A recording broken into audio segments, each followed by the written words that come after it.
कहता था कि इंसाफ किसानों को मिलेगा और हक सभी नादार बेचारों को मिलेगा। चाहे दर्द को बड़ी पार लगान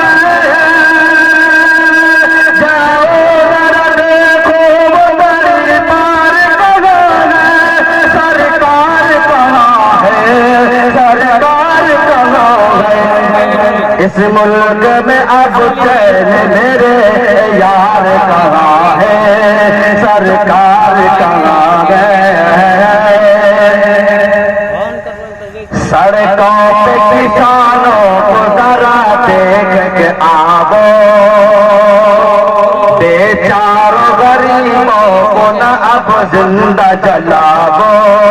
सड़कों पे किसानों को जरा देख के आवो, बेचारों गरीबों को न अब जिंदा जलावो।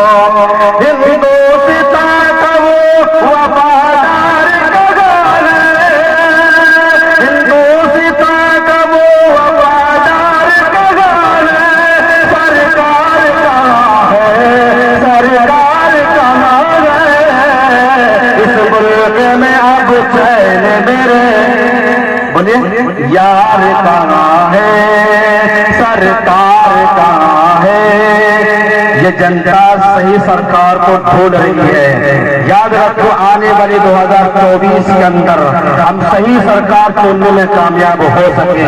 इसलिए कह रहा हूँ इस मुल्क में अब चैन मेरे यार कहाँ है, सरकार कहाँ है।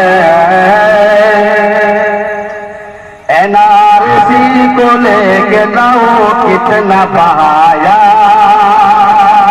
घर बार दुकानों को सर आम जलाया। एनआरसी को लेके नाओ कितना बहाया, घर बार दुकानों को सर आम जलाया। वो अमुनकार सच का तरफदार करा है, अमुनकार सच का तरफदार करा है। सरकार कहाँ है, सरकार कहाँ है। इस मुल्क में अब चैन मेरे